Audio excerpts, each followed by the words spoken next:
mladým atletom a ľuďom, ktorých teda pohyb baví, možno približili, ako by sa tým mohli živiť. A to tých sociálnych sietí a internetu o mnoho väčšia perspektíva toho, aby sa človek tým dokázal nejakým spôsobom uživiť. Jak to povedať, tá komunita vymiera, hej, ale...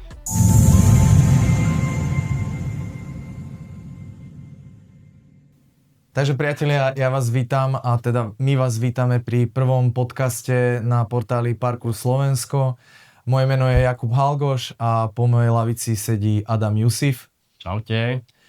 A nebudeme robiť asi nejaké zbytočné dlhé intra a úvody. Ja sa v krátkosti predstavím. V parkoure pôsobím takmer 20 rokov. Tí, ktorí ma nepoznáte, tak som teda jeden zo spoluzakladateľov bývalého Freerun Slovakia a Born to Trick, ktoré kedysi fungovali. No a dnes sa vidíme tuto na portáli Parkour Slovensko. A Adam, predstav sa ty v krátkosti. Ešte by som chcel povedať, že tí, ktorí nepoznáte Halgeho, tak asi žijete pod kameňom niekde. Každopádne pre tú novšiu generáciu. Hej. Ja som Adam, ja som Petržalčan rodený, sídlim stále ešte v Bratislave, tiež sa v podstate venujem parkouru už nejaký ten ročík od nejakého 2009. A posledných 8-9 rokov aj profesne ako tréner a či už vlastne maličké deti až po starších dospelých a je to nejaký až v podstate životný štýl, nejaká cesta, ktorú som si vybral a vidím v nej určite perspektívu aj do budúcna. Vlastne Adam funguje teda, ako spomenul, v Bratislave. My sme tuto v Trenčine a nachádzame sa aj v štúdiu v Trenčine. Myslím si, že tými rozprávaniami sa dostaneme k tej podstate, kde sa trošku aj predstavíme určite ešte viacej. A poďme teda na to. Prvá téma. Prečo tu vlastne sedíme? Čo bolo to, že nás dokopala situácia vlastne až sem, že sme začali nielen podcast, ale vo všeobecnosti Parkour Slovensko, že prečo Parkour Slovensko vznikol z tvojho uhla pohľadu a môžeme sa o tom pobaviť viac. Tak ja by som asi nadpojil na ten životný štýl, že je to proste niečo, čím jednoducho žijeme a chceme to logicky šíriť do sveta, že chceme, aby tie skúsenosti, čo sme načerpali rokmi, chceme to nejakým spôsobom možno aj vrátiť tej komunite, alebo treba aj vyvrátiť nejaké mýty, ktoré kolujú okolo toho nášho životného štýlu a myslím si, že to je super priestor na to. Mal som aj ja pocit v podstate, keď skončil, nechcem to tak brať akože egoisticky, ale tým, že sme fungovali ako Born to Trick, tak sme viac menej riešili tie komunitné nejaké eventy, podujatia a vo všeobecnosti sme sa dosť venovali tej komunite. Aj napriek tomu, že sme samozrejme riešili nejakú tú biznis stránku toho celého, aby sa to uživilo a aby sme sa my mohli tým športom uživiť. A myslím si, že to bude tiež jedna z hlavných tém toho celého, že aby sme možno našim divákom a mladým atletom a ľuďom, ktorých teda pohyb baví, možno približili, ako by sa tým mohli živiť. Či to bude v tomto podcaste, alebo potom v ďalšej ako keby samostatnej téme. Kľudne aj na samostatný podcast, tam sa akože toho dá kopec spomenúť. Pretože konsolidácia, že... No, presne ako vravíš. Jak sa vraví back to the roots a myslím si, že je dôležité, aby tá komunita nejakým spôsobom fungovala. Tak ako rôzne iné športy, ako futbal, hokej, majú nejaké svoje zväzy. Budem sa akože teraz máličko dotýkať toho, že aj teda parkour má už nejaký svoj zväz, patrí pod nejakú federáciu gymnastickú. Ale myslím si, že tá komunita potrebuje mať nejakých ľudí, ktorí sa budú angažovať, či už do organizácií rôznych akcií, eventov spoločných, pretože mal som aj ja vlastne pocit, že nejako to pomaličky vymiera. Ľudia sa dosť často skupinkujú, že sú Košice, Trenčín, Bratislava a vidíš vlastne len videá, že niekto existuje, niekto skáče, niekto je tam. A samozrejme musíme podotknúť to, že že sú tu ľudia, ktorí sa stále venujú nejakým spôsobom tej komunite. Big Street projekt, nejakože Senci, tá súťaž, vlastne Maťo Šimora, slovenská parkour scéna existuje. Takisto aj chalani z Festmind, Sebo Dratva, keď organizujú nejaké akcie. A myslím si, že toto sú presne tie ako keby tie inputy toho celého, že asi tu niečo chýba a musíme nejakým spôsobom vlastne to vrátiť do toho, kde to bolo. Pretože poďme sa vrátiť možno trošku do histórie a Banskobystrický meeting bola podľa mňa obrovská parkourová akcia, kde sme nielen Slováci, ale boli tam aj zahraniční atleti, prevažne aj z Českej republiky, Urban Sense, InMotion, Zony a chalani vlastne. To bola tá akcia, kde sme sa my stretávali a myslím si, že na to veľmi krásne spomíname, lebo však, ak sa nemýlim, tak bolo myslím, že 8 ročníkov? 10 ročníkov. Hej. Pre tých, ktorí neviete, tak naťukajte určite do YouTube parkour, vlastne Banská Bystrica, parkour meeting. Banská Bystrica, no a to je akože veľký prierez históriou, že to akože veľa z nás na tom vyrastlo, že sme celý rok čakali na to, že kedy prejde to leto a ideme tam na tie 3-4 dní zakempiť niekde a... Bolo to super, mám na to tiež krásne pozitívne spomienky, ale k tomu sa ešte určite dostaneme. Takže myslím si, že sa môžeme zhodnúť vlastne na tom, že Parkour Slovensko vzniklo, aby sme teda spájali tú nejakú komunitu, aby sme dokázali prepájať aj tú oficiálnu stránku parkouru cez Slovenskú gymnastickú federáciu a neodsudzovali to, dokázali medzi tým vlastne vytvoriť nejaký dobrý most toho celého, pretože má to podľa mňa určite aj pozitívne, dokáže to mať pozitívny dopad na to celé, aby sa možno parkour aj globálne v očiach rodičov vykreslil ako nejaký oficiálny šport, aby to nebolo také.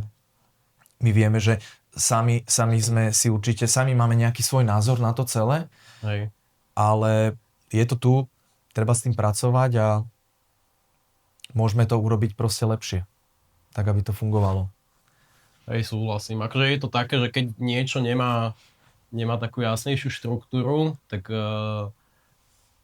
to môže v ľuďoch, alebo možno aj v očiach tej verejnosti vzbudzovať nejakú, či už možno nejakú nedôveru alebo nejaké obavy, ale zároveň tiež si myslím, že treba nájsť v tom nejaký ten balans, že aby sme naozaj z takej proste krásnej disciplíny až umenia spravili niečo také, že úplne sterilné, tak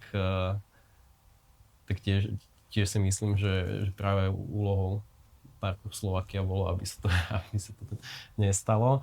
A ono, akože ja tomu celkom rozumiem, že prečo, jak to povedať, tá komunita vymiera, hej, ale že v podstate my ako dospievame, nepoviem starneme, dospievame, tak aj naše priority sa zmenili, hej, a vlastne chceme to, čo nás baví, to, čo nás náplňa, chceme sa s tým aj živiť. Čiže vlastne ten čas a energiu vkladáme do toho, že vytvoriť z toho nejaký systém, ktorý nás uživí a idú tam potom už do pozadia nejaké veci, ktorými sme žili predtým. Čiže rozumiem tomu, ale zároveň mi to prejde aj tak ľúto, že vlastne niečo, čo bolo pre nás tak úzko späté s tým, že si s tou komunitou a treba aj v tom meste, že fláka sa po tom meste a objavuješ ten priestor a nejak si ho akože, inak si ho definuješ ten priestor tým pohybom a zažívaš tam proste úžasné veci a buduješ tam dôveru v rámci tej komunity a že je to niečo, čo mi príde taká škoda, že si to vlastne kopec tých nových parkouristov nezažije. Áno, dobre hovoríš, presne ma napadlo, alebo tak sa nad tým celým zamýšľam, že taktiež, keď sme boli mladí a bolo to o tom, o tých širokých teplákoch a bielých kelenži teniskách a širokom tričku, hej, že si bol v tom celý taký utopený, tak samozrejme to sa posúva stále niekde, ale myslím si, že v dnešnej dobe je aj čo sa týka tých možností a tých sociálnych sietí a internetu o mnoho väčšia perspektíva toho, aby sa človek tým dokázal nejakým spôsobom uživiť, len presne ako si povedal, aj v tomto zmysle musí mať človek nejaký systém, pretože je toho kvantum proste na internete.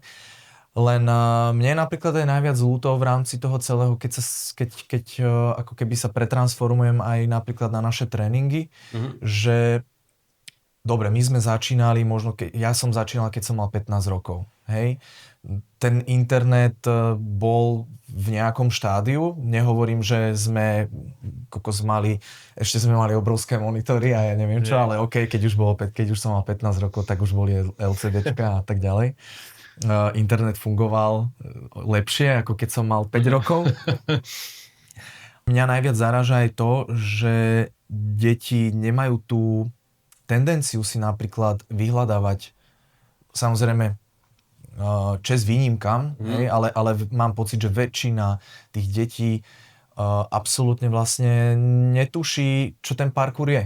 Vieš, že OK, ide na parkour, ale oni nepoznajú absolútne žiadne miesta, žiadne akcie, nepoznajú žiadnych parkouristov, nepoznajú možno žiadnu históriu, absolútne žiadnu. A myslím si, že my sa to nejakým spôsobom tým deťom snažíme pripomínať a vzdelávať ich aj po tejto stránke. Pretože môžem povedať, že ja som tým, a teda môžem hovoriť, že za nás oboch, že my sme tým parkourom vlastne žili.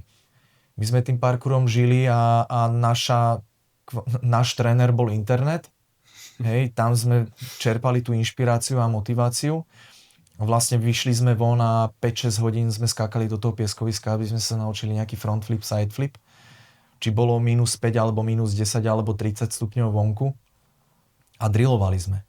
Teraz to chýba a prečo? Prečo si myslíš, že to tak je? Akože snažím sa nad tým celým tak zamyslieť, že vlastne tým, že sú tie podmienky o mnoho lepšie, že sú haly, telocvične a tak ďalej, ale proste sa ten parkour pomaličky z tých ulic vlastne vytráca. No asi ťažko na to odpovedať. Tiež som nad tým rozmýšľal, lebo Ozajek hovorí, že aj keď som začínal s parkourom, tak vtedy ešte existovala stránka Tracer.sk, potom sa to premenoval na Parkour.sk, tam boli akože nejaké blogy, nejaké články, Facebook tak nejak akože, ako tak fungoval, tak tam keď bol nejaký event, alebo som videl, že má na profilovke niekto, že robí stojku alebo tak, alebo nejakú parkourovú prezývku, tak som vedel, že OK, že toto je parkourista. Ale v podstate v tej dobe nebolo ťažké mať v priateľoch na Facebooku všetkých parkouristov na Slovensku. Ale hej, že bolo to veľmi obmedzené a ja som tam úplne hltal. Po YouTube som ani počítač nemal doma, tak som chodil do knižnice a tam na počítači som hľadal, že parkour a bolo akože 5,5 tých videí. A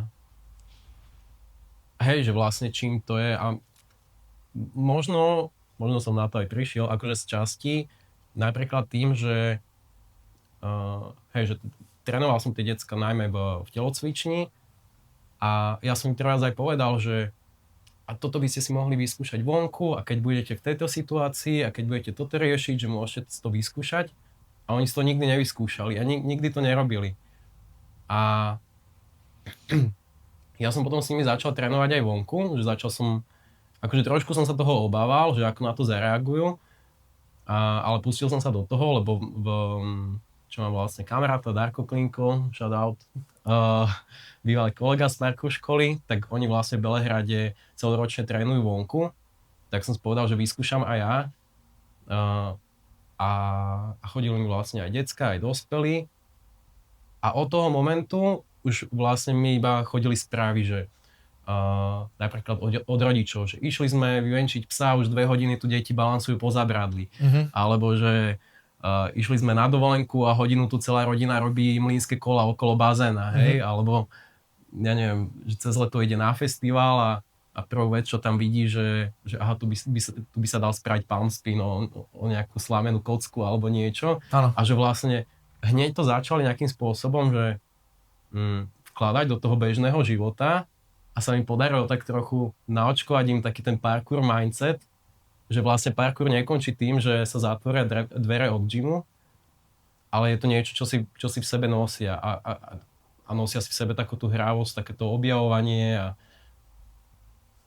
takže možno aj inšpirácia pre ďalších trénerov, Určite. že nebáť sa toho a vyskúšať, že kľudne aj keď v malom, alebo jednotlivci, alebo tak, že skúsiť ich zobrať von.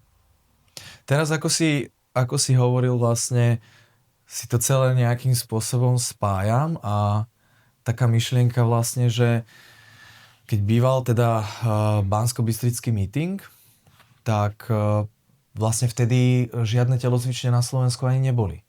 Lebo s prvou telocvičňou vlastne sme prišli my ako Born to Trick pred koronou, alebo teda, jak začala korona, tak sme otvorili.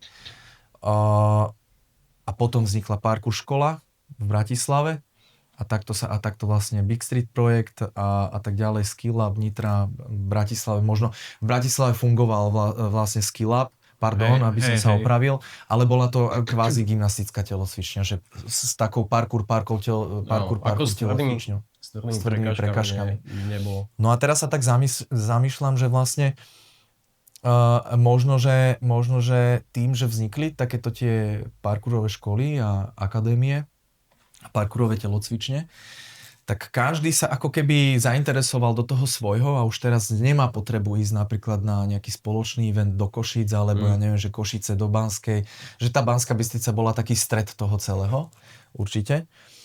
Ale že odhliadnúť od toho, že my sme tým žili, tak teraz si každý to rieši na svojom takom piesočku a mám pocit, že aj tí ľudia sú tak trošku leniví ísť, však ja som tu v Senci, na čo by som mal ísť do Banskej Bystrice alebo do Trenčína, keď vieš, že nikoho tam nepoznám a jedno s druhým, že práve to, že keď neexistovali tie telocvične, tak my sme boli šťastní to, že sa vytvorila nejaká parkourová dráha alebo proste prekažky v tej Banskej Bystrici. Hej. Aj keď to nebolo proste, boli tam hasičské prekážky, pár žinienok, proste zradzavené hrázdy so zalepenou omietkou. Hej.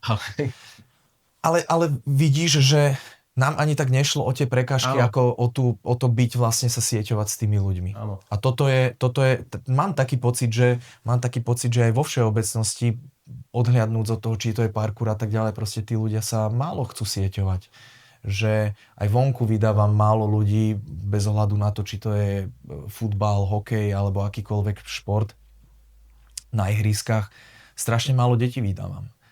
A príde mi to, že prichádzajú strašne oveľa v rámci toho nadviazania tých nových nejakých priateľstiev, možno vymieňaní nejakých či už pohybových zručností, skúseností a tak ďalej.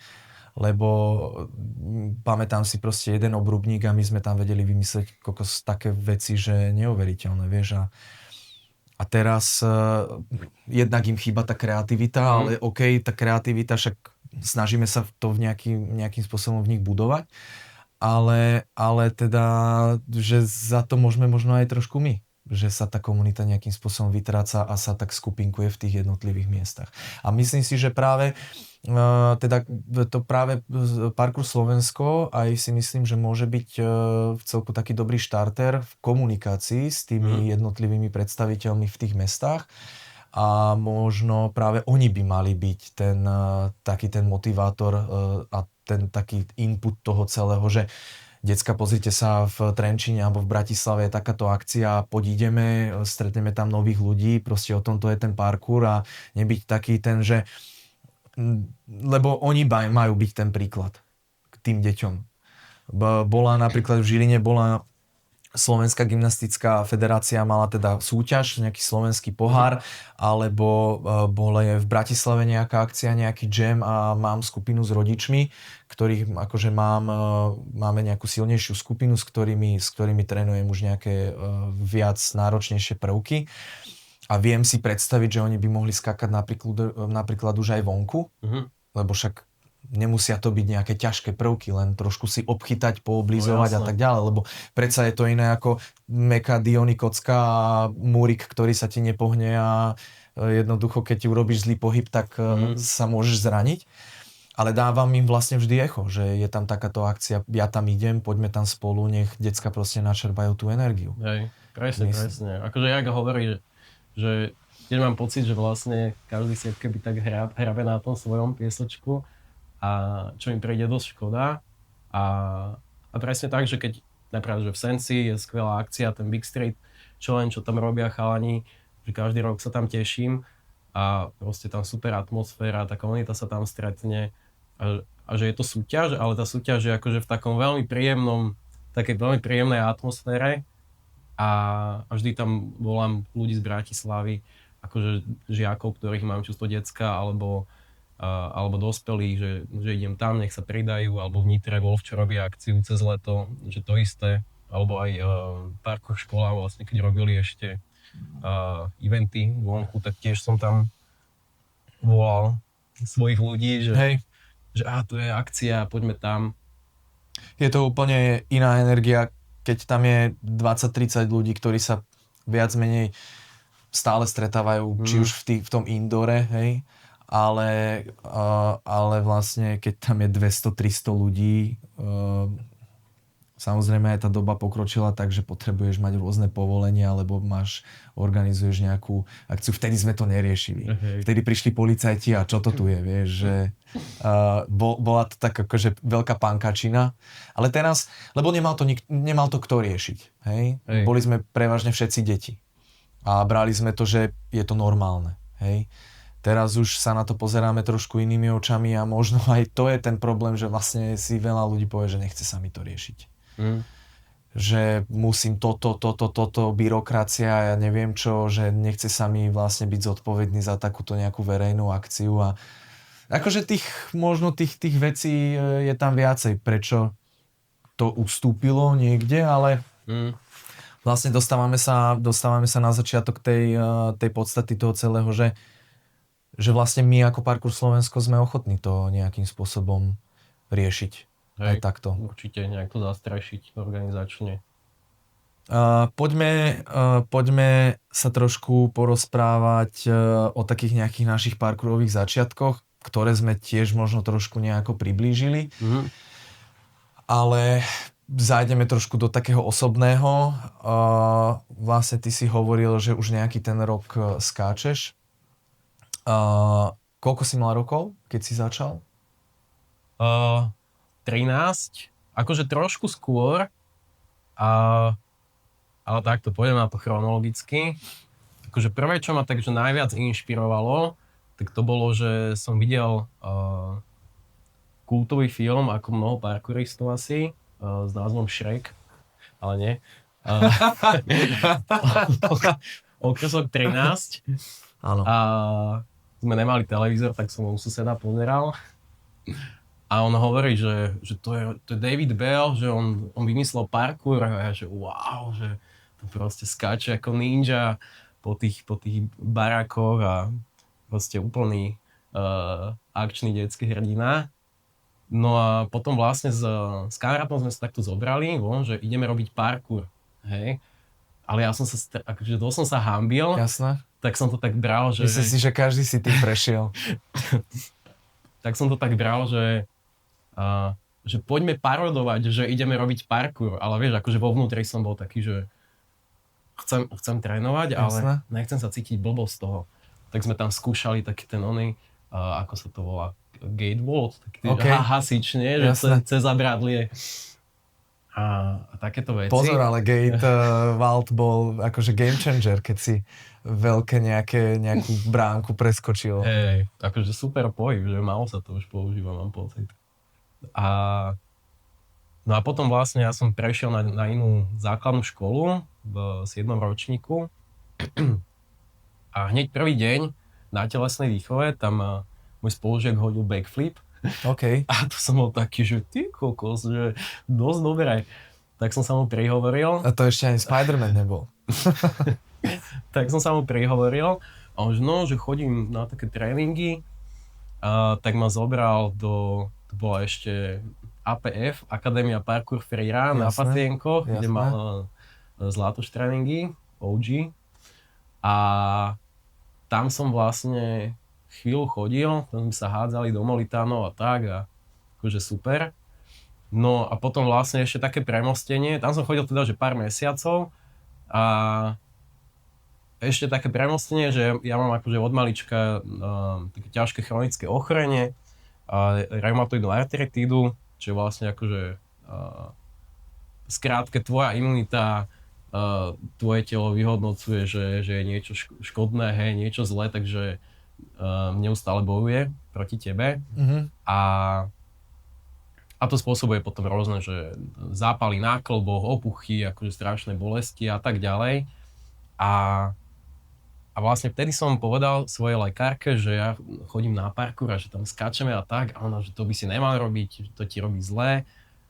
A v mojej akože detskej hlavičke vznikol nápad, že aha, takže ja by som nemal trénovať parkour vo vnútri, ale von môžem ísť, lebo to už je niečo iné.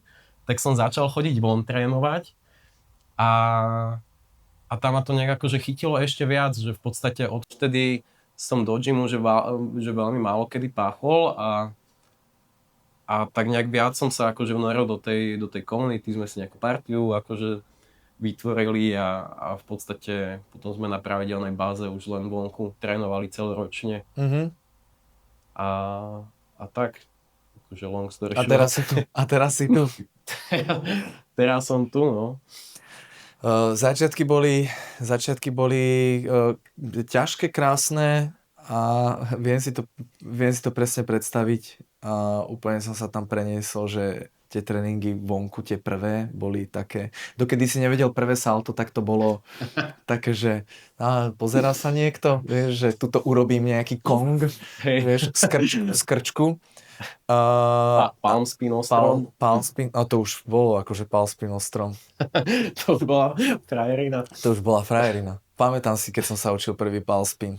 Nevedel som to strašne pochopiť, ten pohyb. Ja som hľadal tak sklonené stromy nejak, že padnuté, alebo tak, že aby som našiel ten svoj úhol, ktorý dokážem spraviť. No o múrik to bolo, akože fakt mal si dlhý múrik, tak to bolo, že natrapil som sa pri tom. Ale hej, no, vlastne my sme začali, ja som s nástupom na strednú školu, vlastne tak mal som 15 rokov. Ja som dovtedy hrával veľa iných športov, karate, hokej, proste prešiel som si rôznymi takýmito športami. No a mňa toto extrémne chytilo, že parkour, lebo vlastne môžeš si byť trénerom sám pre seba a môžeš ísť trénovať, kedy ty chceš ísť von a nie si ničím vlastne nútený. Aj keď na druhú stranu však koľko tréningu alebo koľko času tomu zasvetíš, tak dobrý akože budeš. No takže na strednej škole a začali sme to praktizovať nejakým spôsobom a tým, že ja mám obidvoch rodičov telocvikárov, tak som mal priestor, mal som možnosti byť aj v tej telocvični, čiže som sa učil do žinienok nejaké prvé salta a tak ďalej. A potom samozrejme veľkí mačovia na plavárni cez leto do plaveckého bazéna, backflipy, to proste museli byť a to bolo vtedy akože brutál, že Halgi, chod skočiť backflip, tam sú nejaké baby, choď skočiť backflip. Masaker. Vytvorili sme si vlastne, oni mali vtedy tím parkourový a vlastne sa ma potom spýtali, že či teda môžem byť aj ja v tíme. No a ja som viac drtil tie salta, tak potom tam vznikli také ako keby nezrovnalosti a také, že oni skákali skôr parkour a ja som, že teda som skákal skôr triky, takže ja nie som parkourista, tak sme sa nejakým spôsobom tak rozdelili 17-18 rokov dozadu. To ešte nebola Freerun Slovakia. To nebola Freerun Slovakia. Freerun Slovakia prišla vlastne vtedy, keď sme spoznali Miša Marčeka. To bola Red Bull, In the Air sa to volalo v Trenčíne. Bola akcia a sa ma kamarát spýtal vlastne Domino Sohrada, že či by som tam nešiel, lebo on dostal Zaracha a on tam mal ísť a hovorí, že tak mi prenechal také, že miesto, že poď, bude to super akcia, môžeš sa ukázať a ja som bol extrémne v strese, však čo som ja som vedel nejaký Webster side flip, možno nejaký wall flip a tak ďalej a to bolo na streche proste bývalej kolkárne v Trenčíne, nie? Akože brutálna akcia, mŕte veľa ľudí, Red Bull, jasné. A tam som spoznal vlastne Miša Marčeka, tam bol ešte aj Emil Vagáč a tak ďalej, no a Emil bol vtedy už ovládal nejaké triky, nejaký moonkick, nejaký Gainer a tak ďalej. No a vlastne tam som prvýkrát naživo videl skočiť Korka a to vlastne bol Mišo Marček. A Mišo Marček vyšportovaný, vieš, mŕte proste taký krasoň, brutálny, vieš, že všetci, že to je Mišo Marček a ja, že ty kokos, kto? No, že nevieš, nepoznáš ho, tak som si potom naštudoval jeho videá a vtedy už vlastne on, lebo býval v Nemecku, v Regensburgu. No a on sa potom presťahoval vlastne na Slovensko, tak sme založili vlastne Freerun Slovakia. A tam bolo Freerun Slovakia vzniklo a tam bolo myslím, že 9-10 ľudí, ktorí vlastne boli akože Trenčín a okolie. No a potom sa to nejako akože vyseparovalo. Zostal taký nejaký najsilnejší akože core a začali sme presne s týmito nejakými aktivitami pre komunitu. No a tým, že sme pochopili, že by bolo fajn komunikovať možno globálne a medzinárodne a Freerun Slovakia nás nejakým spôsobom škatulkuje to, že Slovakia. Ešte vlastne my sme mali, že Trirun Slovakia a nám napísali vlastne chalani z Anglicka, Chase, že teda oni majú na to Trirun trademark. Hej. Takže preto sme sa premenovali na Freerun a potom teda sme išli do sveta tým, že sme vytvorili Born to Trick a komunikovali sme už aj v angličtine a s tým všetky takéto aktivity. Ja som rád, ja na tie roky spomínam krásne a myslím si, že je to aj taký môj detský sen, vlastne ten sen, ktorý som mal ako dieťa, že vytvoríme niečo veľké, tak stále vlastne pretrváva tým, že máme o mnoho viacej skúseností a zručností a vedomostí. Si myslím, že to vieme pretaviť spoločne do takéhoto pekného spoločného projektu, kde vlastne chceme zapojiť aj vás. Pretože je to hlavne o vás a spolu sme... Robíme to pre ľudí. Robíme to pre peniaze a pre ľudí. No dobre, tak sme si zaspomínali a je toho strašne veľa. To by sme tu boli fakt, že 3 hodiny, keby sme mali rozprávať o tých začiatkoch, lebo tam to bolo, že extrémne zaujímavé a vlastne aj sú spojení stovky ľudí s tým. Tak doteraz mám Freerun Slovakia tepláky 5XL.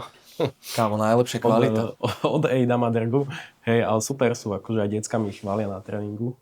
Poďme sa trošku posunúť ďalej v téme. Mne sa páči tá téma, že či je parkour šport alebo filozofia. Ja to mám určite prepojené a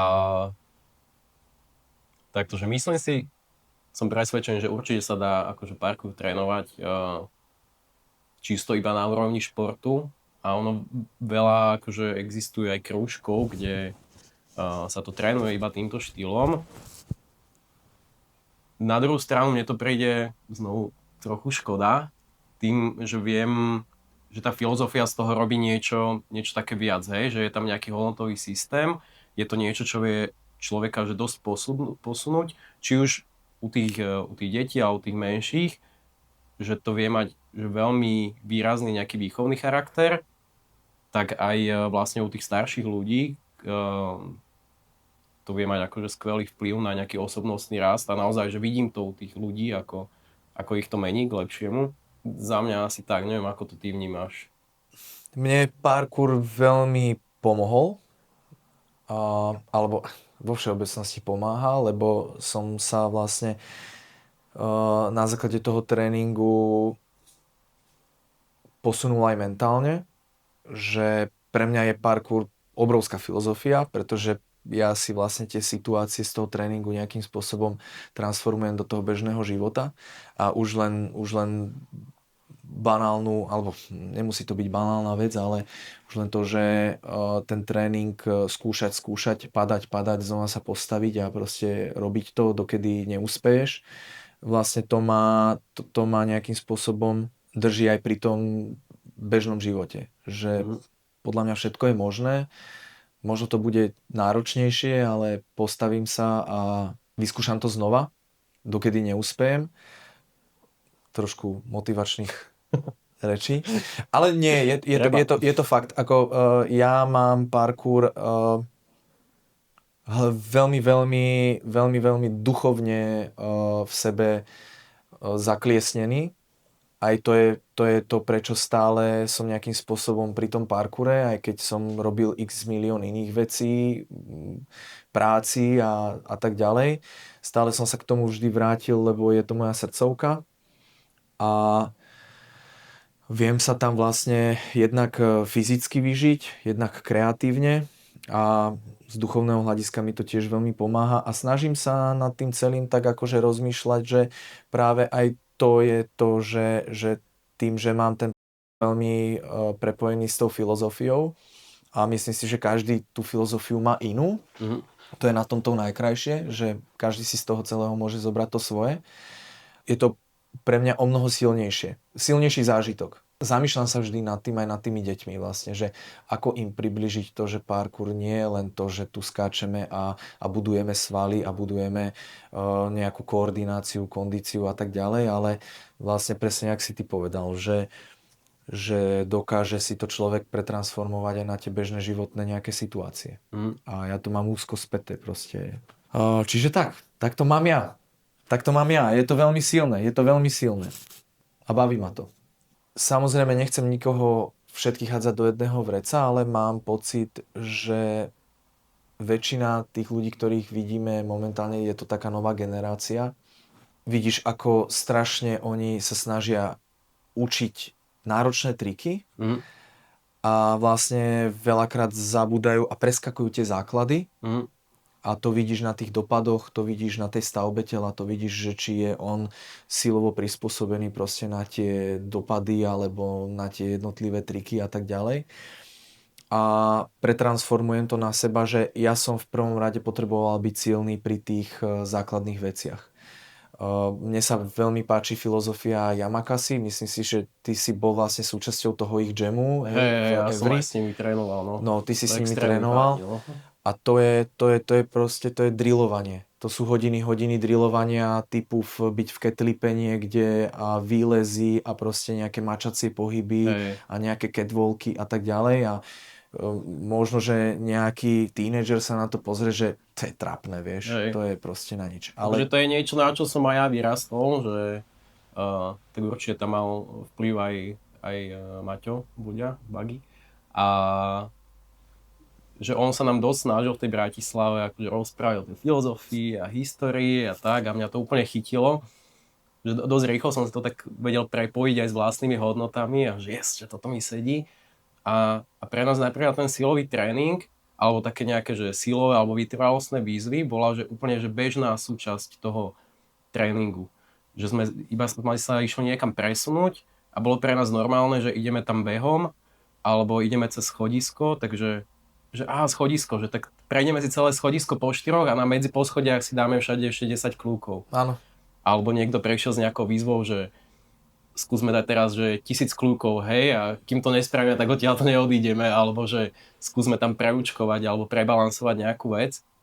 Že určite existovali že efektívnejšie metódy silového tréningu alebo nejakej mobility alebo takýchto vecí, že určite sme nerobili všetko 100% technicky správne. Ale aj tak si myslím, že nám to niečo dalo z toho akože silového základu. Určite. Aj ako možno nejaká prevencia zranení a tieto vytrvalosť veci. V sile a tak ďalej. Ale hlavne, že čo som cítil, že si myslím, že nás to veľmi akože posunulo mentálne, že presne prekonávať akože tie hranice toho komfortu a aj keď sme si povedali po pol hodine, že už máme dosť, alebo po, 100 opakovaniach, že už máme dosť, tak sme vedeli, že sa proste podporíme v tej skupine a že ideme ďalej. Aj keď išiel nejaký, že keď treba bol nejaký jam, a či už tam prišli, ja neviem, že decka, hej, 12-13 ročné, alebo tam prišiel nejaký, že 30-35 ročný chalan, tak to vlastne vždy tak nejak automaticky fungovalo, že keď niekto dokončil tú dráhu alebo nejaké tie prvky ako prvý, tak to nebral tak, že OK, že ja už mám vybavené, odfajknuté, idem preč, hej, alebo že idem oddychovať. Ale bralo sa to tak, že má dosť sily na to, aby sa vrátil k tým, ktoré ešte nevládzu, alebo idú pomalšie a dokončí si to celé s nimi. Jasné. A to sa mi strašne páčilo a snažím sa akože k tomu učiť aj decka, že aj napríklad počas rozcvičky, že nie je to o tom, že nie sme na olympiáde, že kto bude rýchlo prvý pri tej rozcvičke, ale že OK, si prvý, dobre, tak teraz si tým ukázal, že si silnejší, že si rýchlejší, tak choď teraz akože podporiť toho, kto zaostáva a iba tým, že pôjdeš vedľa neho, tak ho to nejakým spôsobom povzbudí a nebude sa možno cítiť z toho blbo, Jasné. ale jednoducho ho to proste povzbudí k tomu, že OK, že má to zmysel dokončovať tie veci, aj keď v nich nie som najlepší, hej.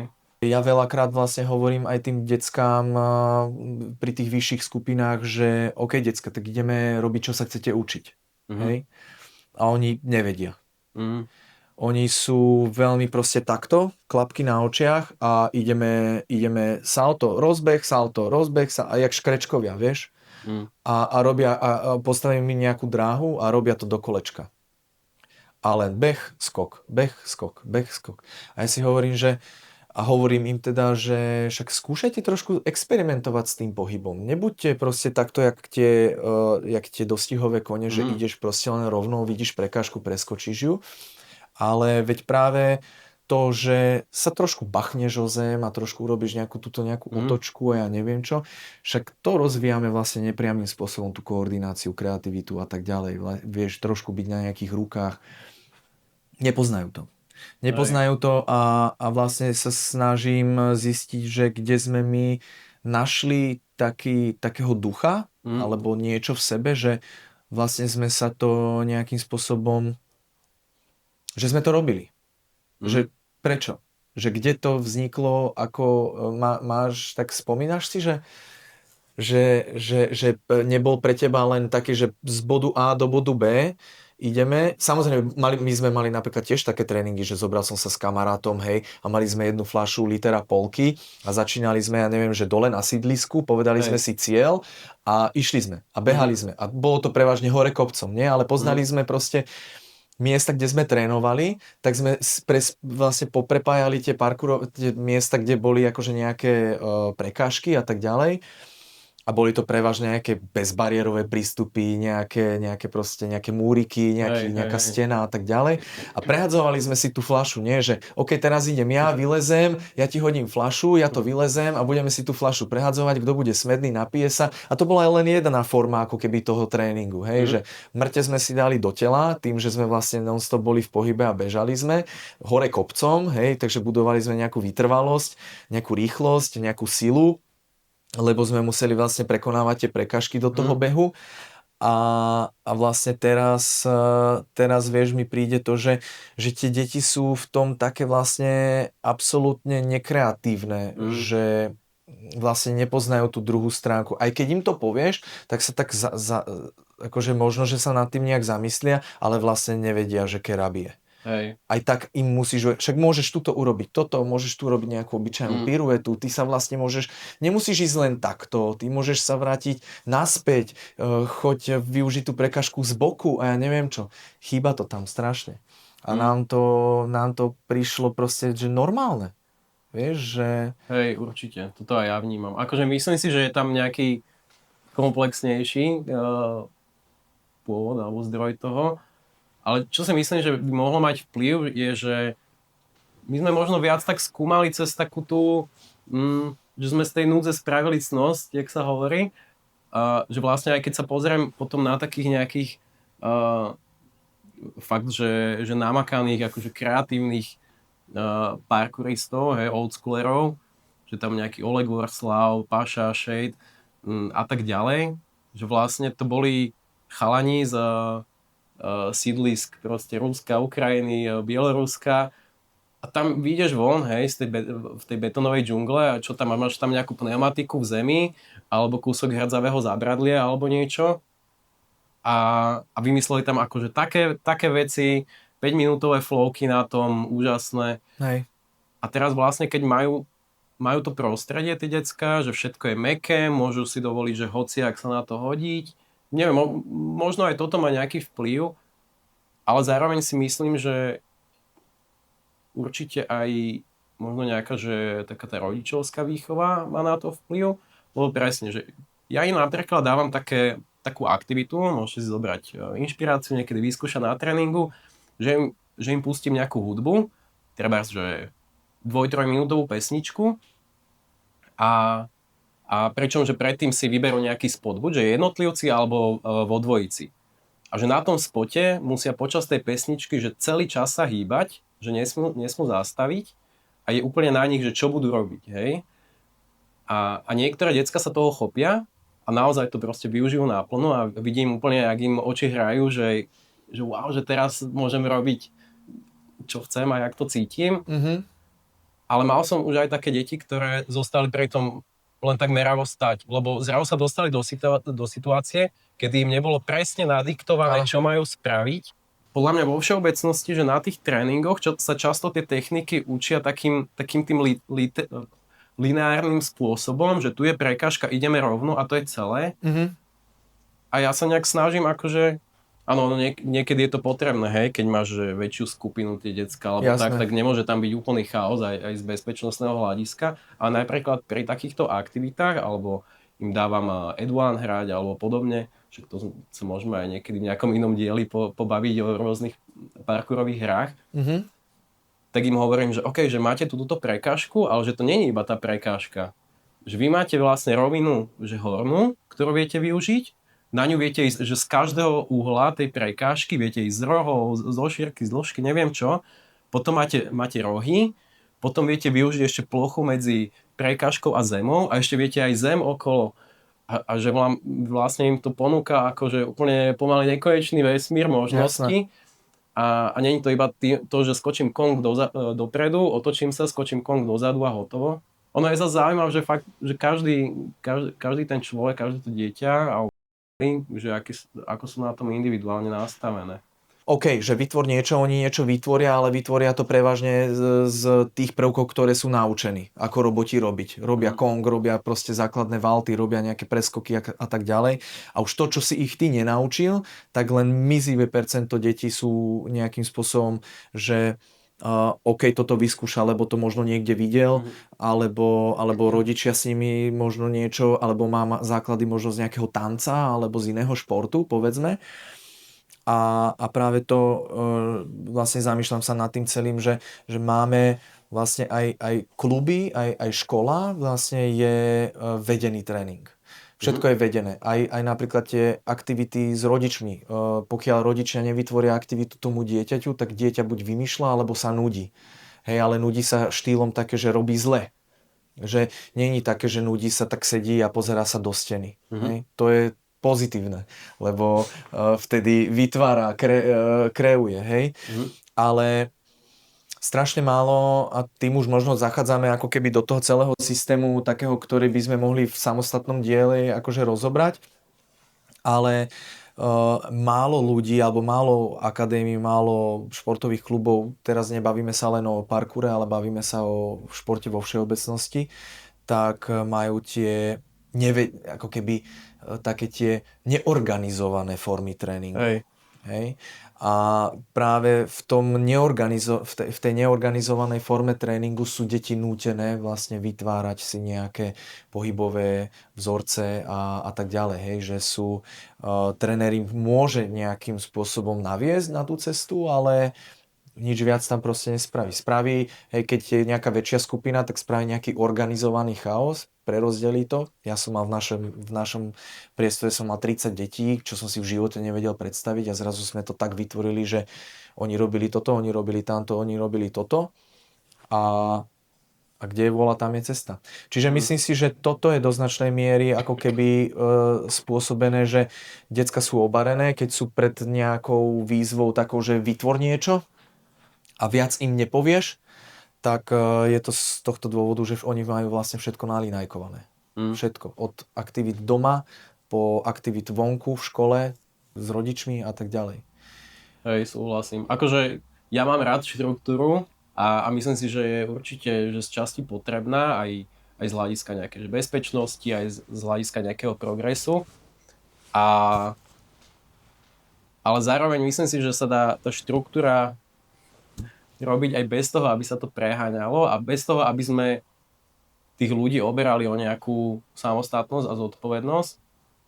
Že vlastne aj keď sa snažím naozaj že pri tých tréningoch postupovať že metodicky a snažiť sa stále niečo vymýšľať, tak ja tým deckám opakujem, že môjim cieľom nie je ich naučiť nejak proste papagajovať po mne, alebo že počúvať moje príkazy, ale ja chcem, aby jedného dňa si sami ten tréning spravili, aby boli pri tom proste v bezpečí, aby sa pri tom učili nové veci, aby sa pri tom zabávali a napríklad sa tu snažím robiť aj ja neviem, že počas rozcvičky im striedam ako keby, že úlohu toho trénera, hej, že aby sa naučili viesť tú skupinu. Áno. A tiež je to už nejaké, tiež im to už dáva nejakú zodpovednosť, hej, že nie je to iba o tom, že musia tu počúvať toho trénera a to je celé, ale dáva im tu možnosť sa nejak vyjadriť. A hej, že niektoré deti to napríklad vnímajú tak, že takže viesť tréning, to znamená, že teraz budem iba dávať tresty za to, že niekto robí niečo zlé. Sme boli aj my, hej. Dal si sa do toho kráľa. Ale ja im hovorím, že OK, ale že to nie je iba, že zadať a dávať tresty, ale že ty si aj kontroluj tú skupinu, že skús im nejak že zrozumiteľne vysvetliť a ukázať, čo ideme robiť a keď to niekto robí nejak inak, tak skús mu pomôcť, že ako by to inak mohol spraviť. Že nie je to iba o tom, že ja mám tú autoritu, tak idem teraz rozkazovať, ale že aj tá autorita musí vedieť ukázať, musí vedieť opísať. A tak celkovo akože takej viac samostatnosti, no. A ešte na margo tej kreativity som si spomenul, že musím pochváliť svojich dospelákov, čo mám akože vekový priemer je tak okolo tej 40-ky, 30 až 50. A neraz sa mi stalo, že 40-50 roční, že prešli s nejakým novým pohybom.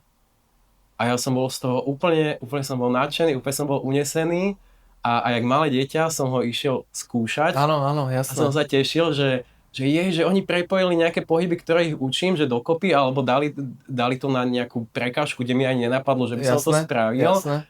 A úplne som bol z toho nadšený. Že... A krásne na tom je celom, že vlastne si to všimol a teda, že wow, to chcem. Chcem to vedieť. Páči sa mi to. Hej. No toto je presne aj skvelé na tých jamoch, že je tam taká tá kultúrna výmena, hej, že aj v Petržalke trebárs, čo mám spoty, že ich poznám od malička a chodil som 16 rokov na ne, tak aj tak viem, že keď tam príde, ja neviem, niekto z Čiech alebo niekto z iného mesta, tak tam zrazu skočí niečo, čo mi tam nikdy nenapadlo. A to je úplne tak ti to akože zmení tú perspektívu. A možno aj to je dôvod, že prečo. Určite. Však to je jak slovná zásoba, vieš. Čítaš knihy a máš pohybovú zásobu a čím viac pohybov ovládaš, tak tým si viac komplexnejší, lebo však pomôže ti to v niečom. Zas vnímaš možno, že zistíš, že si málo ohybný alebo málo mobilný a teraz si povieš, že OK, tak ten tréning možno trošku zmeníš a hľadaš vlastne tom tie pozitíva, že aby to bolo pre teba hlavne. Hej. A ten pohyb je to jednoducho jazyk, ktorým proste komunikujeme. Presne, určite. No dobre, poďme taký nejaký záver z toho celého daj, lebo padlo tu strašne veľa aj historických vecí, aj novodobých vecí. Poďme to nejako celé tak akože zaobaliť. Tak myslím si, že sme predebatovali asi veľa tém a poďme sa nejako pomaličky dostať do záveru. Nech ľudia z toho majú nejaký záver. Poďme do záveru, aby ľudia z toho mali nejaký záver. A poďme sa pozrieť na to, že ako by vyzeral náš život bez parkouru. Čo by si robil teraz? Či ťažká otázka? Veľmi ťažká. Musím sa nad tým zamyslieť. Neviem, asi by som bol, že v prvom rade zdravotne na tom veľmi zle. Asi aj psychicky. OK, asi áno. Finančne, ale neviem, pod mostom by som asi ležal. Pod mostom? Úplne dofetovaný. Neviem, čo by si ty robil bez parkouru. Čo by som ja robil bez parkouru? Asi by som dokončil vysokú školu, pretože tým nechcem samozrejme nikoho teraz nabádať, že ak robíš parkour alebo ak robíš čokoľvek iné a venuješ sa vysokej škole, tak hneď teraz všetko opustí a tak ďalej. Myslím si, že vzdelanie čím som starší, tým si to o mnoho viacej uvedomujem a tým, že som napríklad odišiel z vysokej školy a nedokončil som ju, tak teraz si vo veľa prípadoch tak búcham hlavu o stenu. Nebudem rozoberať prečo. Proste dospel som k takému záveru a vlastne praktizujem to, že sa vzdelávam. Vtedy sme boli pobláznení proste tínedžeri, ktorí chceli žiť brutálny punkerský život, cestovať po svete, skákať parkour a spoznávať nových ľudí a proste party a ja neviem čo. Robili sme to, bolo to úžasné. Do toho som chodil na vysokú školu, ale zarábal som už vlastne tým parkourom také peniaze, ktoré nezarábali moji rodičia. A odišiel som jednoducho zo školy, pretože som mal ten pocit, že škola mi nič nedáva a ja budem aj tak robiť toto. Ale tým vlastne teraz, že som v pozícii trénera a som v pozícii nejakého pedagóga a tak ďalej, tak si búcham hlavu o stenu, že mohlo to byť možno na inom leveli, hej, ale samozrejme robím všetko preto, aby som to vzdelanie mal, aby som sa vzdelával a tak ďalej. Nemusí to byť len formou vysokej školy. Jasne. Prišla korona, vlastne vtedy to bol asi ten najťažší čas, lebo vlastne sme boli zatvorení, nemohli sme robiť tréningy, nemohli sme vlastne vykonávať proste tie podnikateľské aktivity, ktoré sme robili ako Born to Trick, nemohli sme cestovať, lebo nemali sme eventy, nemali sme vystúpenia, prakticky fungoval viac menej aj ten e-shop, trošku išiel proste potom dole, lebo ľudia nemali peniaze, lebo nemali prácu a tak ďalej. No a vtedy prišiel taký ten môj najväčší, že aj mohol som tú vysokú školu dokončiť. Čiže a vlastne keby som nerobil parkour, tak tým, že milujem šport a bol som od malička vedený k športu a moji rodičia sú učitelia, telocvikári, mám to v sebe nejakým spôsobom zakorenené, tak asi by som učil na škole. Akože tak vzdelávanie a celkovo vzdelávanie trénerov je podľa mňa super nápad aj na samostatnú časť, že aké sú vôbec možnosti tu na Slovensku. Určite si povieme viac o tréningu aj z hľadiska fyzioterapie, lebo však teda Adam sa venuje aj fyzioterapii, takže myslím si, že toto by mohol byť zaujímavý diel potom samostatne.